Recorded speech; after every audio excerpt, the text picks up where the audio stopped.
I'm your host, Baker Odom. Today we're going to be taking a look at the components for the Dungeon Command Heart of Cormyr faction pack, which is the Hero faction pack. Some of you might have been expecting the gameplay footage, since I've already done a components video for Blood of Grumsh and then the rules video for Dungeon Command.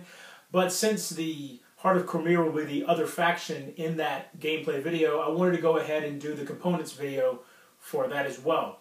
So after this video posts, then the next new video that you'll expect to see will be the gameplay video.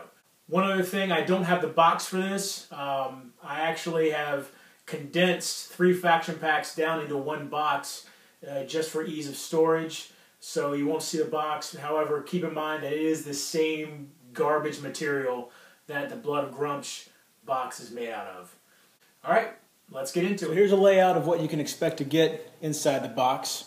I'll go over some of this briefly for those of you that are not already familiar with what some of these things do, and then I'll focus on the miniatures here in just a second. So these right here, you're going to get 8 of these. They're basically numbered markers. That way, if you end up having multiple of the same type of character on the board, you can mark them, keep them straight with their cards, so you know when damage is done to one, which one is being done to, that sort of thing. The other thing you can do actually with these, sometimes I'll use them just to mark off damage on the board itself, you know, so if I've got, you know, these 2 guys out here, I might say if he gets 10 damage, I'll put a 1 next to him. If he ends up with 30 damage, put a 3, that sort of thing. It's up to you how you want to use them. These right here are going to be the treasure chest markers. You're going to find these on the board on top of spots where treasure is supposed to be, and you'll end up flipping them over, finding how much treasure is there. These come in either 1, 2, or 3. Once you find out how much is there, then you'll take as many of these as you need. For instance, if it's 3, you take 3 of these and stack them up on that spot. You'll get a whole bunch of these with the game, as well as a number of these. Certainly enough for each individual half of the board that you'll be using. These right here are your damage markers that you'll place on the character card itself. They come in 50 and 10. You get a whole bunch of those with the game. Now the board, here's what the board's going to look like for the heroes. And you can see, you know, it's still similar. It goes with the artwork of all the others. And you got the dungeon side and the outside. And you can line them up however you want. It is one thing that might be of note to some people is that there are 2 magic circles with the Heart of Cormyr set, whereas some of the sets only come with 1. And let's go and look here. See, I believe there's 2 on the dungeon side as well. Yep, the 2 magic circles there as well. And that, of course, works with some of the special powers of certain characters. For your heroes, you've got Valnar Trueblade, which his ability is that each adventurer you control can use a standard action to move up to its speed. So basically gives, you know, your creatures the ability to sprint around the board a little bit, or a good bit faster than what they'd be able to do otherwise. Of course, these markers, by the way, are to keep track of your morale and your leadership. All right, so the other hero you get is going to be, well, you can read it. I have no idea how to pronounce that. So let's try Rhinesira the Alarfon. Somebody can tell me in the comments how bad I butchered that. Her ability, once during your turn, you can discard 1 order card from your hand to draw 1 other. So that way you're not having a bunch of order cards in your hand that maybe you don't really have a use for based on your play style. Of course, you're going to have the rule book itself. This one is pretty much exactly the same as all the others. The only difference is the cover art. Of course, you're going to have your order cards, which are tailored to the style of play for this particular group. You got things like recoil, prevent 30 damage from 1 source. Choose 1 opponent. That opponent draws 1 order card. So that's, you know, some pretty standard stuff. Then you got stuff like fireballs. This is one that attaches to a creature, and you can remove this card and prevent up to 40 damage to the creature from 1 source. So, daring attack. Make a melee attack that deals 30 damage. If that target takes damage from this attack, untap this creature. right here, untap this creature. You know, so there's a lot of getting extra movement, extra attacks, that kind of thing. Or something like this, disrupting attack.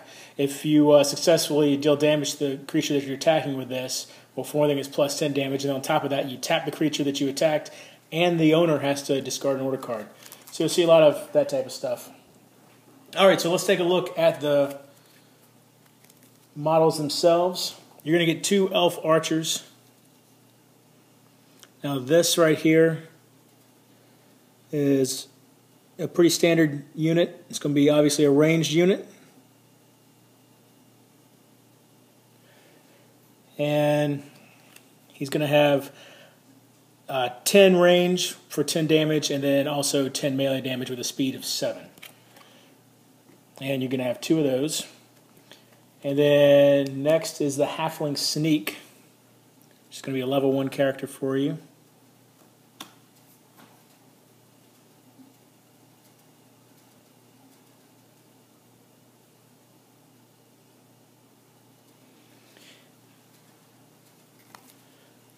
Now the Halfling has 10 melee damage.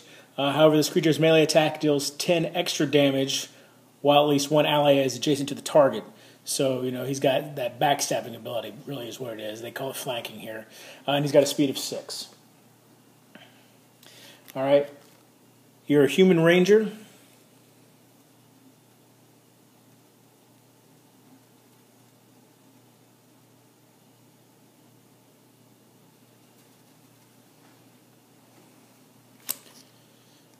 All right, so your human ranger. Whenever a target takes damage from this creature's melee attack, this creature can deal 10 damage to one adjacent creature. So she's got that, you know, multiple target attack going on here, even though it is only 10 melee damage, but speed of 7. So you can see there's kind of a recurring theme here of some pretty swift characters, pretty quick characters. Even the Dwarven Defenders down here, which you'll get 2 of these guys. And this is actually a really, I like this unit a lot. Their ability, which here, let me show you that, is really useful. Kind of gives you an ability to move around in almost a squad formation. With the shield block, while adjacent to this creature, each allied adventurer gains block 10, which basically allows you to prevent 10 damage whenever a source deals damage to this creature.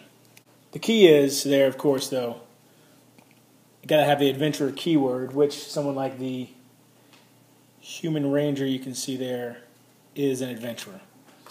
And a good portion of these guys are going to be adventurers. And you get 2 of those Dwarven Defenders with a speed of 5. All right, so then you got a half-orc thug, which anybody who's played Wrath of Ashardalon is going to recognize. This mold is going to be your half-orc hero in Wrath of Ashardalon. He's going to have a range attack. It's a short range. It's only 5 spaces. However, it is 20 damage. He's also got 20 melee damage. He's also carrying explosive bolts that whenever this creature makes a ranged attack, it deals 10 damage to each creature adjacent to the target. So that actually is a really powerful ability there. If you can get your targets kind of bottled up in perhaps a hallway, you know, somewhere like right here, you get a few of them in there, you can deal some pretty significant damage. And he's got a speed of 6. All right, so then your dwarf cleric.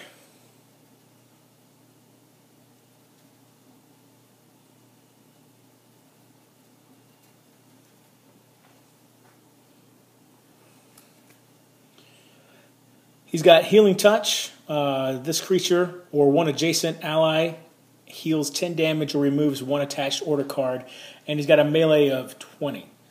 And again, speed of 5. So far 5 has been the lowest speed you're going to find in this group. And actually 5 is the lowest speed you find in this group. Alright, here you got your War Wizard.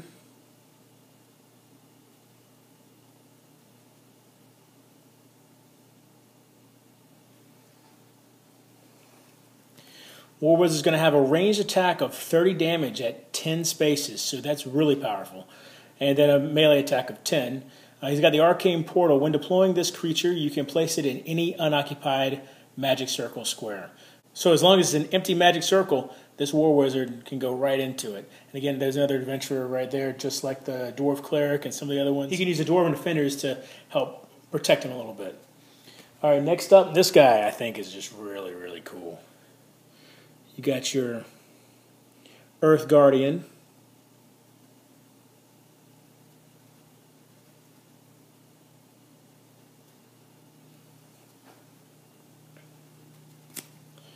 All right, he's got a melee attack of 30.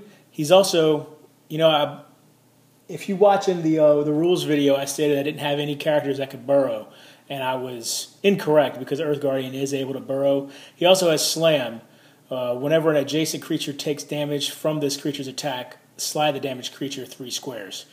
So imagine basically he's hitting these guys so hard that he's throwing them across the room.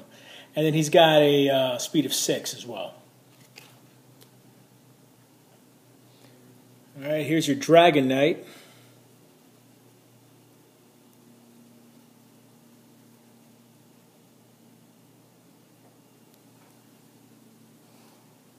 This guy has no special ability. He's just really powerful. Melee damage of 40. You can see 120 hit points and a speed of 5. So he's pretty much a tank that you're going to use. And if you can keep him healed up and maybe keep a dwarven defender next to him, or maybe even 2 of them, it's going to be pretty formidable. And finally, the big guy here, the Copper Dragon.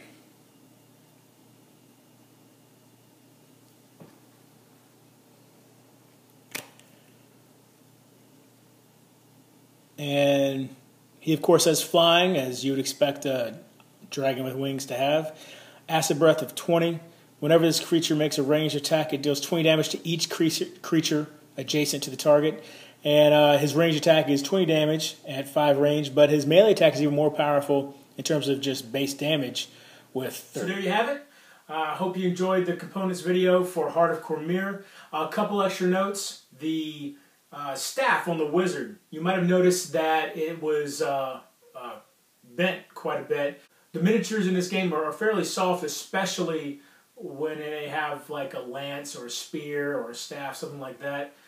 So I know in my Undead faction pack, one of the, with the Skeletal Lancer also, you'll see later on, his spear, his lance was similar.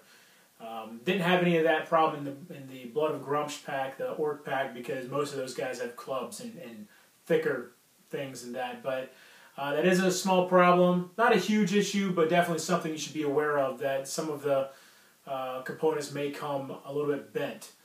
The other thing that I didn't show in that video was for the Wrath of Ashardalon game, the D&D Adventure System game, most of the faction packs come with monster cards that you can put into your monster deck, and then makes all the miniatures playable in the Wrath of Ashardalon.